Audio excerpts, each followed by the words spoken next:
What's up mga pabadlong? Welcome back again to my YouTube channel. So ngayon i-house tour ko kayo sa aming munting bahay. Ito. Let's go!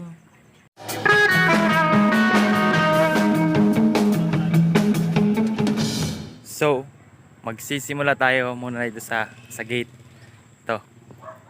Sa gate muna tayo. So papasok na tayo . So yung unang ipapakita ko sa inyo mga tol is yung mga bulaklak ni ng airmats ko. Ito.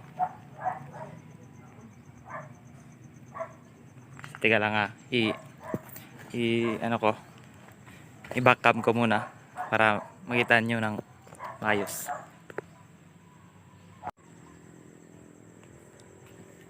So ito na nga yung mga bulaklak sinabi ko. Ito. Yung dyan is mga gulay na yan. May isang puno ng niyog kami. Yun. Tsaka yung mangga. Yun. May mga maliit na bunga.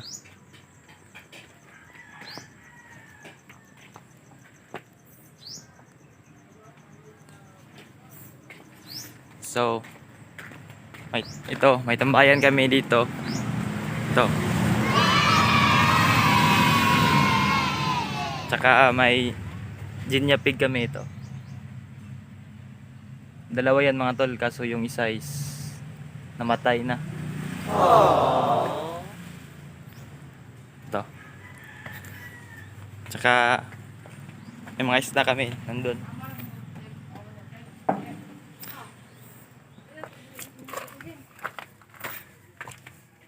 Tsaka ito yung stock na rim ng motor ko. Motor pala nila.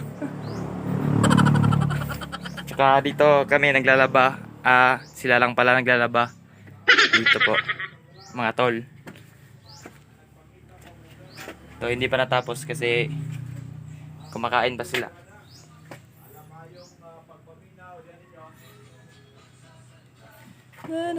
Tsaka dito na rin kami naliligo dito.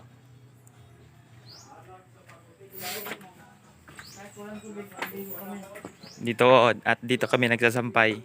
Dito lang.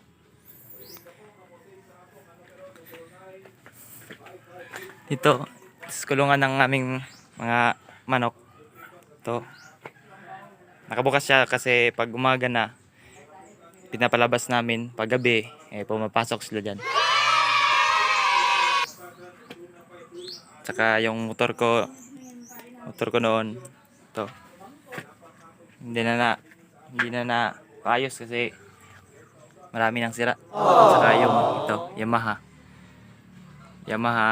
ano ba to, 135.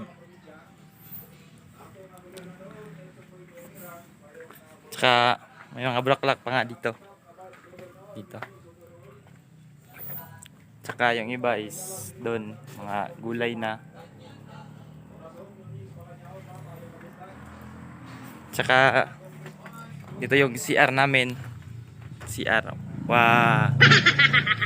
Huwag na nating pasukin. Baka may multo. Tsaka dito po kami nagluluto. Dito. Yun na nga. Pasok na tayo. Tsaka dito po kami naghuhugas ng mga pinggan. Kahit walang tubig. Wala lang tubig, sabi ng nanay ko. Ito po pala yung nanay ko. Kumakain siya ng damo. Ito mga pyesa ng mga motor po. Mga tol. Yan, dito yung iba.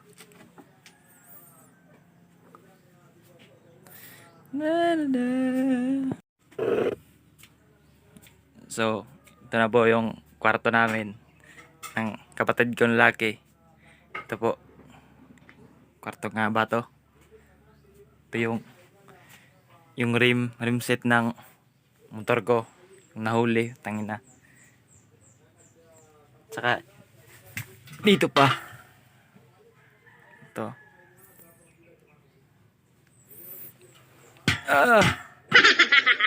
Ilang araw lang yan nagamit natin. Gamit ko. Ito, dito natutulog yung kapatid kong lalaki isa. Tapos dito naman ako. Tsaka pag tuwing hapon is ako natutulog. Dito ako natutulog. Tsaka may ceiling fan kami. Ito. Labas. Dito pala kami kumakain mga tol. Dito. So, ito. May TV kami. Tsaka speaker. Dito. Tsaka may salamin kami. Ito.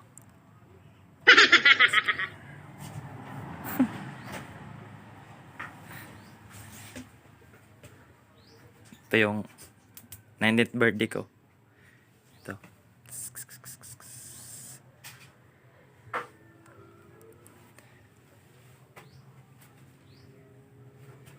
Dito naman tayo sa kwarto ng tatay ko tsaka yung nanay ko. Tsaka may nakasaksak pala dito na yung power bank.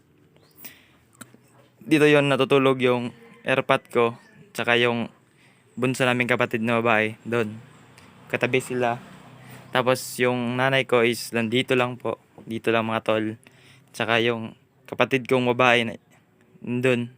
Diyan sa natulog. Silang dalawa. Kaya dito lang kami ng mga damit namin. Kasi wala pa kaming cabinet. Or ano. Ito lang. Pero nakapile naman dito.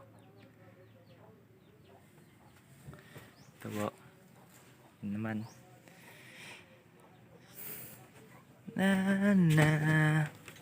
So, kunting real talk lang tayo mga tol, mga boss, mga pabadlong, daming pangalan na. Kunting real talk lang po. Hindi po talaga sa amin tong bahay na to. Ang may-ari po talaga nito is yung tita ko. Tita ko kasi yung nasa abroad noon. Tapos wala po kaming matirhan noon, yung mga maliliit pa kami. So dito kami ipinatira niya po. Bulol pala talaga ako magtagalog. Bisayang dako mangguni.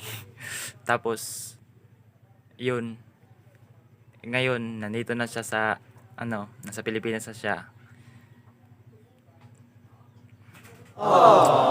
Pero dito pa rin kami talaga ipinatiran niya kasi wala naman siyang mga anak, tapos wala siyang pamilya, siya lang isa, tapos may bahay naman siyang sarili. So sabi niya is maghulugan na lang daw kami kada buwan, o basta may pera lang kami, bigyan namin siya. Tapos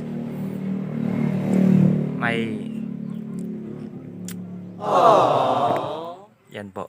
Salamat po sa inyong pagsubaybay, o salamat sa mga suporta. Saka more subscribers to come.